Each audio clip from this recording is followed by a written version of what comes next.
Hi, I'm Steve Moriarty from Moriarty's Gem Art, and this is part 6 of how to cut color gems. Today we're doing the crown of this citrine. So this is the design we've been using. It's an on-stack main standard brown brilliant, and today we're doing this section where we're cutting the crown. Now in here you have design angles. The design angles here are 35, 37, 42. We would typically be using this 42. The pavilion angle is 43. Usually the crown angle is slightly less than the pavilion angle, but you can use any of these. You have to determine how much crown you have to cut. If you don't think you've got a lot of crown, you want to use a lower angle. The lower angle will help in making the crown right when you have less crown to use. I think we have enough crown in this, so we're going to use the 42-degree crown angle, and we're going to start with C1 here.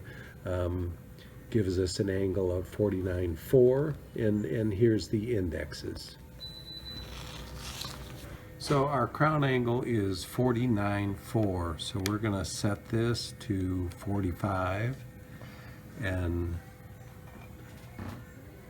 set this to 49.4. So it's 4.4, so 45 plus the 4.4 is 49.4. So that's the angle we want to cut at. And now we'll get it set on the lap. Lower the mast, get it close to the lap, and when it's touching we want to be somewhere around 10, because we want to set this to cut the 0, and that will set us then at 49.4. So we're going to set the index now, and the indexes we're cutting are every 6. On my machine it starts here at 93, and every one of the red marked indexes are what we'll be cutting on this machine. Your machine may be different. So we're going to start on 93. I'm going to set the height to say about 20. Turn the machine on. Turn the water on. Cut just a little bit and then take a look, see what's happening. Now because I've cut a few stones in between this, I may have adjusted the cheater. So now we have to make sure that it's cutting flat, and you do that by looking at the facet you're cutting on, because what we're cutting, this 93 has a matching facet on the girdle, so we're going to cut maybe halfway down that girdle facet, and then take a good look and make sure it's cutting exactly straight across that facet.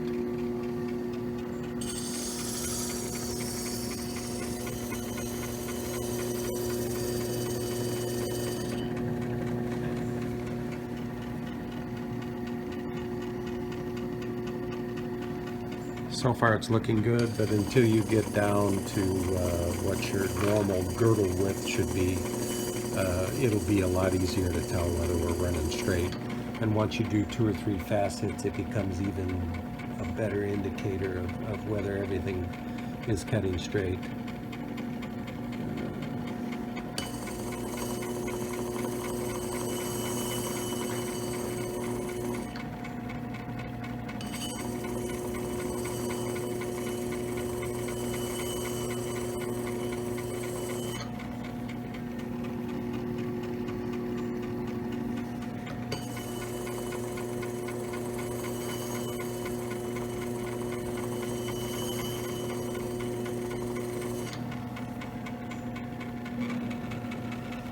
And this lap may be too fine for doing this job, but if it works,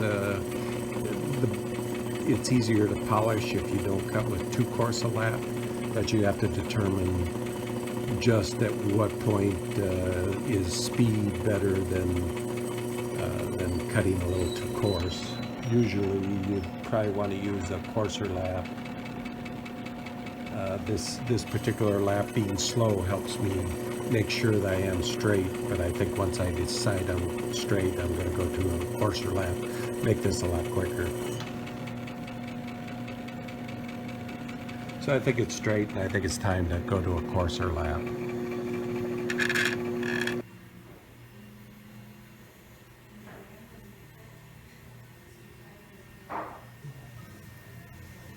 So now I've changed from the 325 new bond, which again cuts like 1,000 grit. It's just too slow. I've changed to this regular diamond lap, and this may be somewhere around a 200, a 180, or 220, somewhere in there. Much coarser, but one thing you have to keep in mind is the thickness of these laps changes. So you may have to adjust the mast height accordingly to the thickness of the lap. So let's get started back on this again. My girdle thickness is still too great, but this will cut much quicker. But we're going to have to go back over it with the new bond lap later.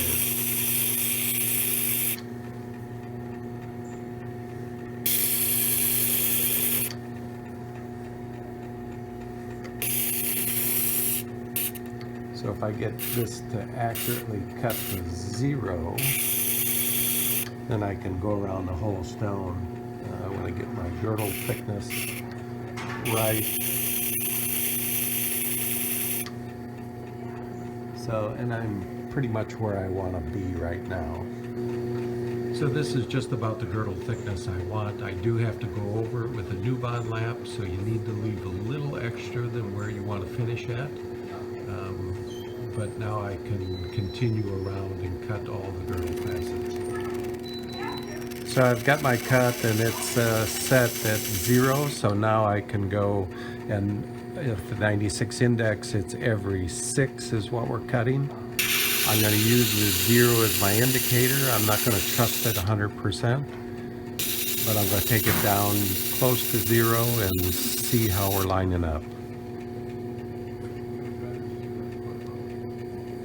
So this actually cut to about 2, and it's actually where I want to be. The line between the two facets I've cut meets the line at the girdle of the stone.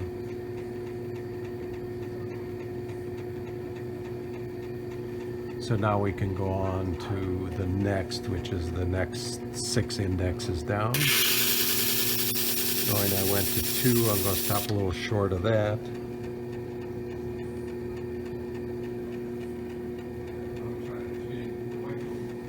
And it seems to be moving up on this dial. I'm about 3 now. Sometimes that indicates that you're not totally square, you're kind of cutting at an angle.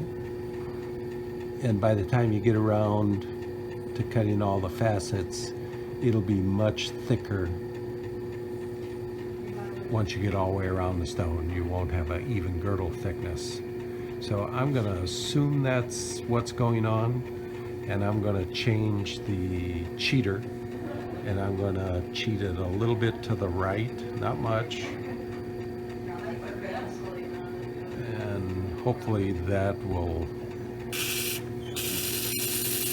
make that girdle facet square, and I won't be increasing all the way around the stone. I am going to have to go back and start at the beginning.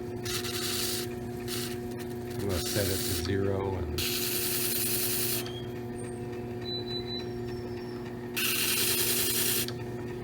take a look, see how it's doing. Looks a little better. They're lining up, and I am hitting closer to 0. So it's just because I've cut stones in between these videos that I've changed the cheater somewhere along the line, and I've had to go back and make it correct by visually eyeballing it.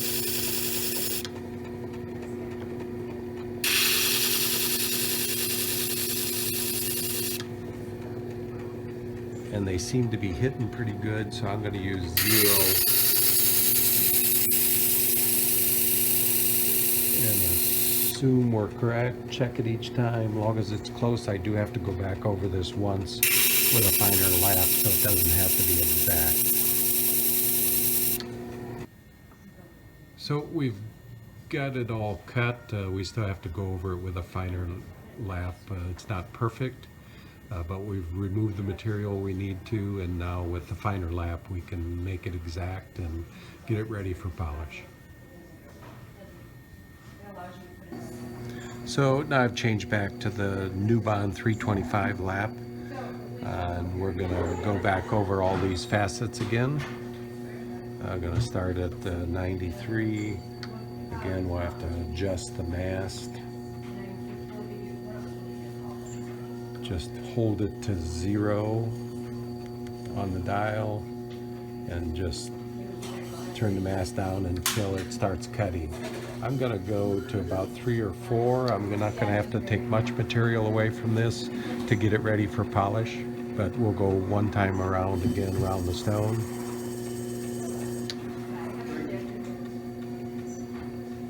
And for this, you want to look close and make sure you're getting rid of all the deep scratches and any little pits that are in it, because they're hard to polish out. So you want to try and remove as much of that as possible. I have not cut far enough. There's still some scratches in it, so we'll cut a little deeper. I got enough girdle that I can waste a little material right now.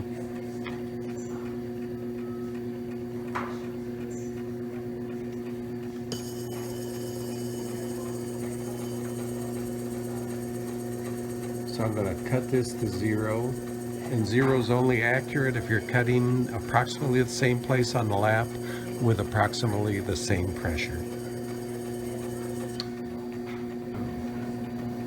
So now I'm going to go around the stone and recut all these facets. I'm going to look a little closer this time, make sure everything matches accurately.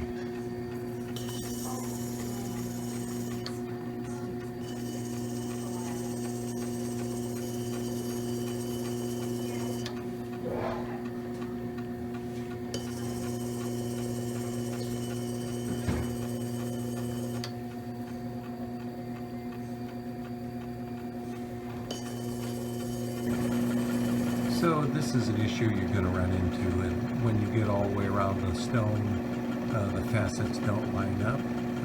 There's 1 or 2 reasons, probably more than that. Could be your machine, or more likely it is your facets are not square, and that's kind of what I've determined this, that I'm cutting a little bit deeper on the left side of the facet, and if you look close at these, you can see that the girdle is kind of running downhill. So I'm going to have to cheat it right.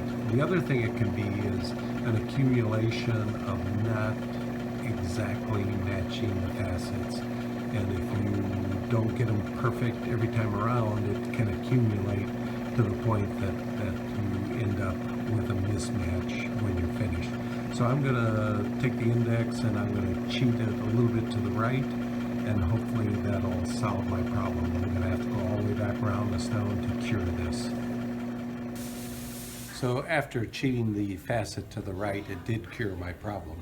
So once you've cheated, if you put the stone down to the lap and just cut a little bit, you'll see that if you cheated right, it'll start cutting to the right, and you have to make sure that you continue cutting until it progresses all the way to the other side of the facet. So it cured my problem. I probably wouldn't have had a problem, with the exception that I'd cut a few stones in between these videos, and at some time I'd made an alteration to the cheater, and so that threw us off a little bit. But you'll find that even if you cut the pavilion and the crown right after each other, you may find, because of some issues with the machine, that you may have to cheat from time to time. So now we're going to move on to the next set of facets, which are the mains, or these kite-shaped facets. This is C2, and we're cutting at a 42-degree angle. So this one, the main, is at 42 degrees, and it's every 12 facets starting at 96. So I'll set the index on 96. set my angle to 42 degrees. So set this on 40 and this dial on 2, and I'm at 42 degrees. Get my height when it's on the lap.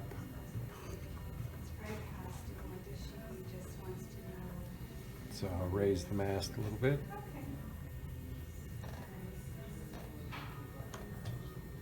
And set this to 10, 15, somewhere around there, and start cutting.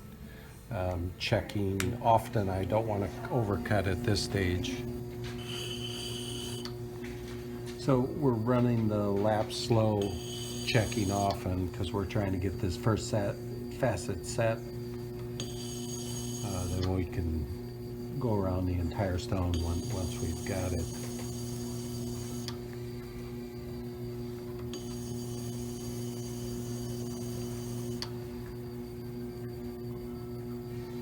So this facet will meet right at the girdle. The other facets we've cut, it's going to split those facets, and it's going to point right into the girdle.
So I've ended up, when I finished the facet, I did hit approximately 0.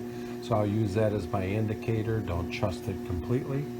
And I'll go to the next facets, which is 12 indexes away.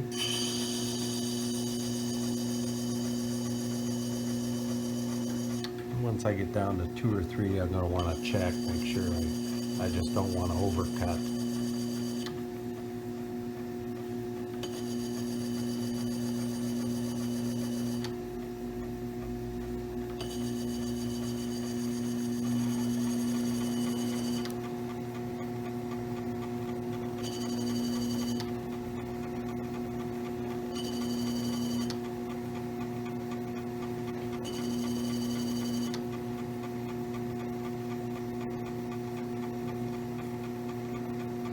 And that one's finished, and we'll go on and finish the rest of these 8 main facets. So here's one of the problems that you're going to run into over and over again, unfortunately. This chip that's out of this stone that was naturally there is too deep that our current angles are not going to work. So your choices are go back and cut at the lower angles that were given. Or what I'm going to do, I'm going to try and cut these kites at a lower angle and see if I can manipulate this cut and get it to work with this chip. I'm going to have to cut the kites at least 5 degrees lower, and hopefully that's enough. So I'm going to give that a shot, and then we're going to have to readjust the rest of this design just to try and make everything work and not have to recut the whole thing. So I'm going to try lowering it by 5 degrees down to 37 and see if that gets rid of enough of that chip that we can continue without recutting the crown.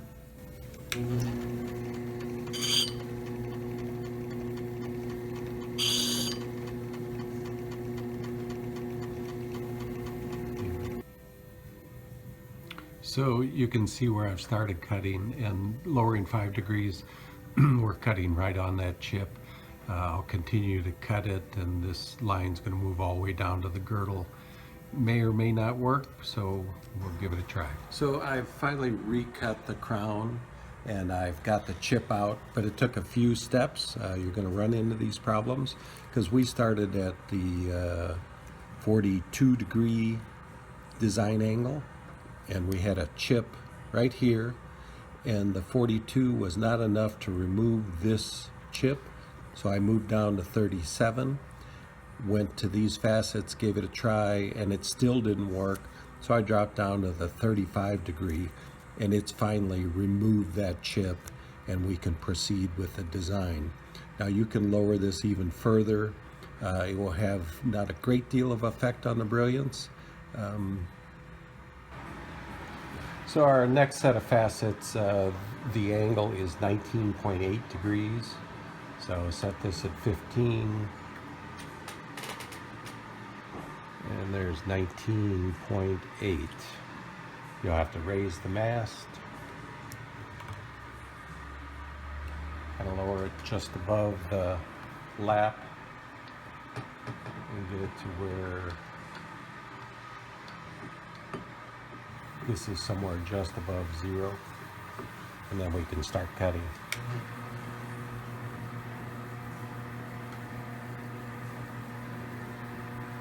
Make sure we're on the right index.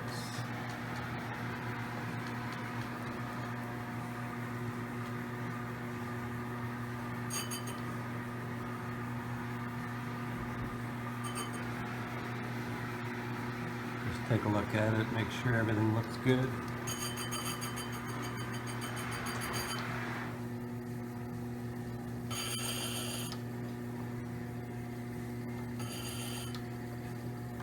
Try and get it set to where it'll end up at 0 when we get it to meet the other facets.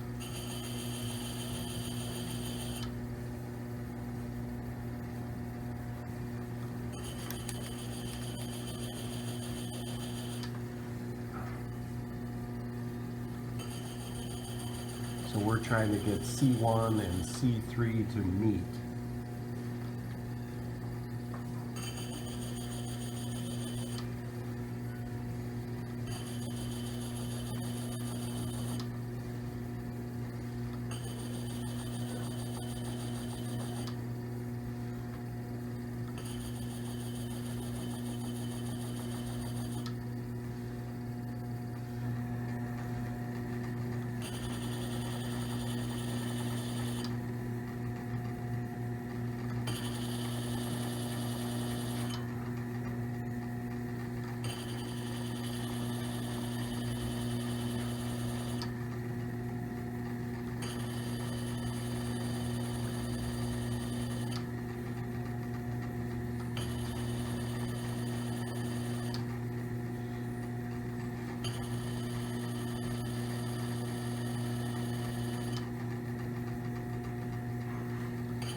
So I'm at 0 on the gauge, and we've made C1 and C3 meet, so we can move on and do the next 7 facets. Those two.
So we've finished these 8 C3 facets, and now we're going to move on to the table. So now we'll move on to the table.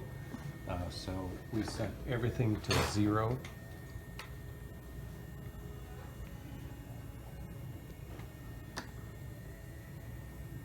And now we're going to use this angle stop. which allows you to go beyond 0, or what we want to do is set this to 0. And now we can hold the angle at 0 and cut the table.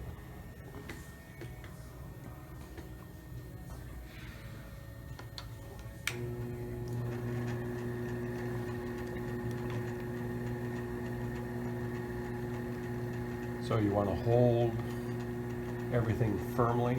Now you're going to be holding the dop and the quill here, and try and hold it on 0.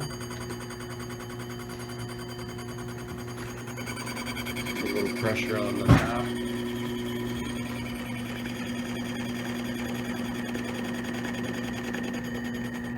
Just raise it slightly.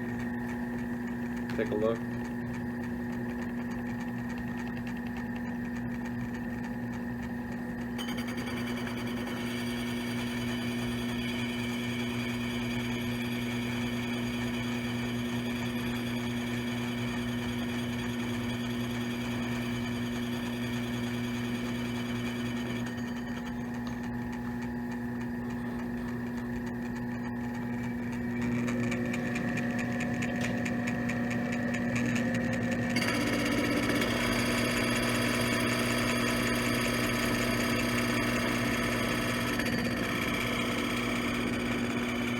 Now when you're cutting, try to avoid moving too far into the lap.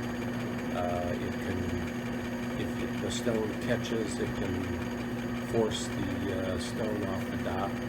So you want to be, our lap is moving this direction. So I want to be this side of center. So if it does catch, it's just going to flip the quill up. So we just don't want to be over on this side, cutting into the lap.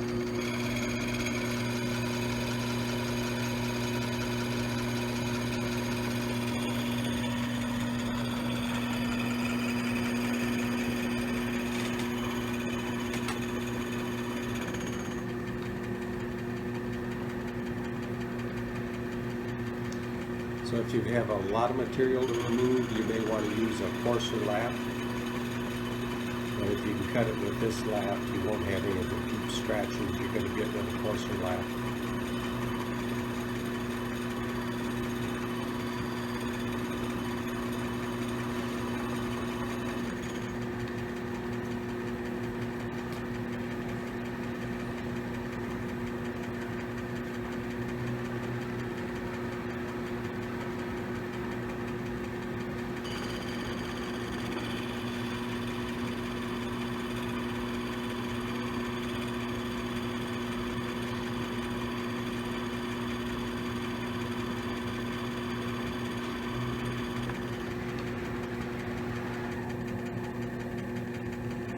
So now you want to check and make sure that all the facets are about the same size around the table. Our goal is to meet the top point of the kite or the main facet, and to have them meet all at the same time. Cutting this way, you do lose the advantage of the cheater. You can change the angle slightly, but you don't have the ability to cheat. Sometimes it's a problem and you have to use this 45-degree table block, which I'll show you how to use later. But if you can cut this without using it, I think you'll find a great benefit, much quicker. You don't have to remove the dop from the machine, which can have its own issues.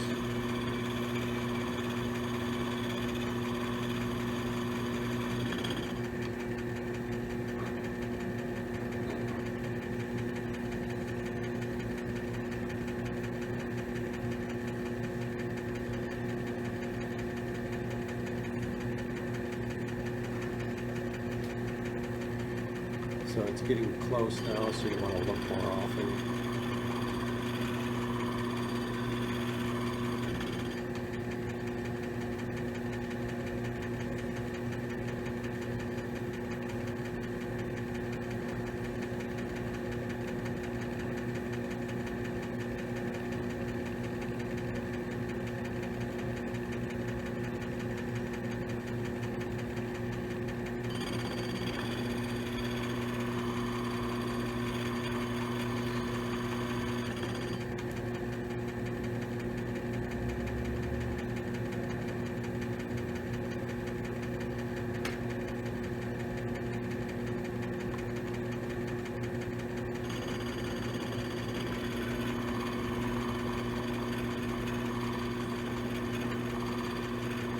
You can't always get it perfect at this stage, but you can do some adjustments when you do polish.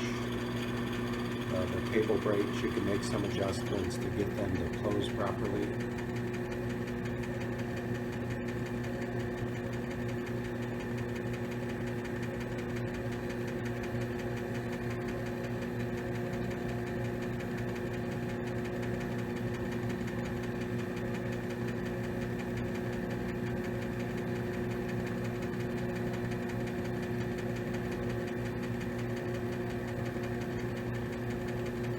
So one side is not closing, or it's not closing up the facets as quickly as I'd like. So I'm going to do a very slight angle adjustment. It's going to move this mass slightly this way, so this side of it's going to cut to this side slightly more.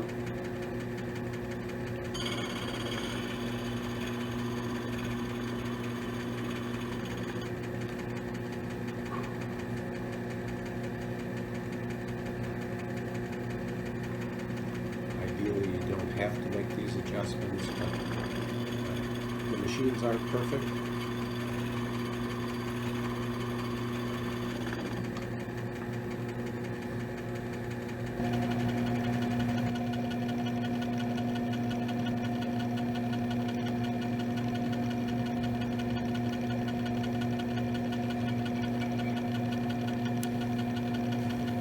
So the table's cut, and now it's time to move on to polish. We'll get rid of the visor and start using the loop. So put our master lap on, get it wet.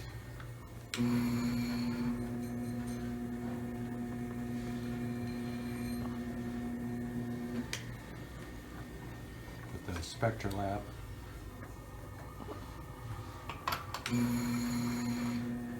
of smooth it out, get the old compounds off.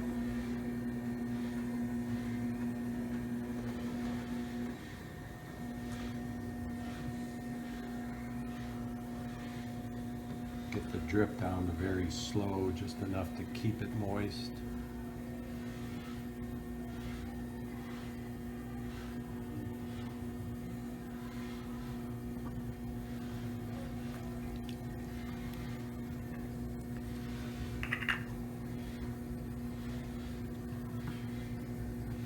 Some cerium oxide because of the height difference in the laps.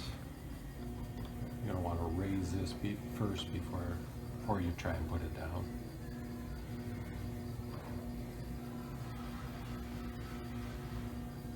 Just slowly put it down on the lap. And don't go too far out because it will pull this lap up if you get way out here to the outer edge.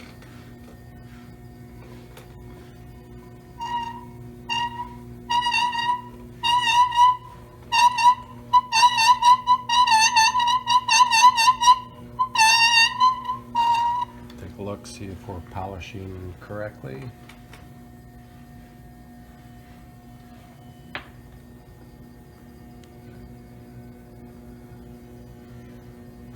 It's close, but it's polishing a little bit to the bottom of this facet, and we did make some adjustment on the angle. And let's see if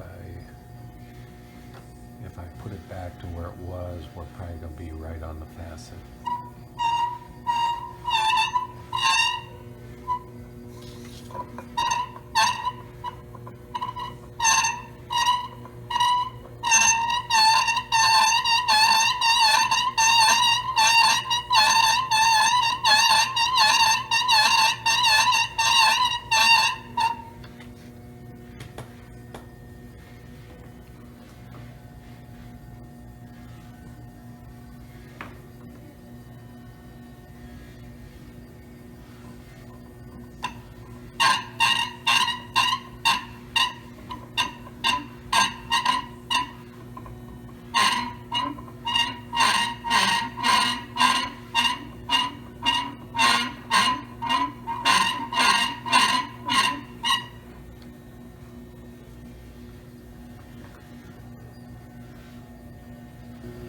So I finished polishing the table. It's nice and clean. If you have issues with scratching on these Ultralaps, just move to a different position on the Ultralap. This is a scratch caused by the Ultralap, usually a cut in the Ultralap. So you just have to move to a different position on the lap and cut some more until that goes away. So I've taken out the scratch that was in that one facet. It tends to over polish slightly, but it wasn't too far. I've also had some issues with some of these facets. This number 1 facet, where maybe this one was meeting at this point, but this one was coming up short. So what you have to do in that case, you want to start polishing up here, and you do that by raising the mask slightly, and that will start it cutting at the top and move it up a little bit. So when you get that fixed, you may have to take the mask back to where it was before you go to the next facet. Just look off and see where it's polishing, and we're done, and it looks great. So the next thing is to put it in the attack and remove it from the dop, and we'll be able to look at the finished product tomorrow. One other thing I wanted to tell you about is this 45-degree block for the table, because not everybody has the ability to cut it at 0 standing straight up. There can be some issues, or sometimes you'll need to use this block, and it's done by removing, in my case, in this machine, it'll be different in every machine. I have to remove this section of it. Put this into the machine, tighten it up good, and you need to check that it's setting flat. This is on 96, and this should be on 45. So this should be on 45 and on 96 here. And then just check to make sure it's setting flat.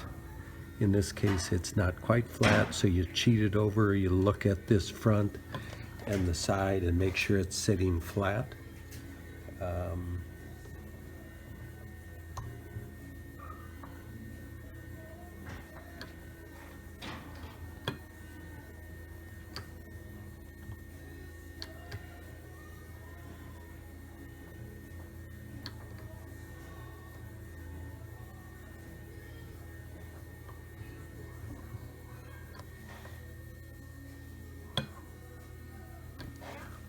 So once everything's flat and square to the lap, you'll put your stone in here, making sure it's good and tight. And then when you cut the table, hopefully this will be at 0. And the advantage of this is it now gives you the ability to cheat left and right, whereas when you cut vertically, as we did, you don't get that advantage of cheating. But if you can do without this, I recommend trying it without it. Only use it if you're having issues either probably getting it polished correctly. But if you can do without this, cut and polish without it. But there will be times that you will need it. All right, so now that we're finished, we'll put it in the attack, and hopefully by tomorrow it'll be loose and we'll take a look at the finished stone. So our finished stone is in the attack, should be off sometime tomorrow. So in our next video, we'll look at our finished product. I'm Steve Moriarty from Moriarty's Gem Art.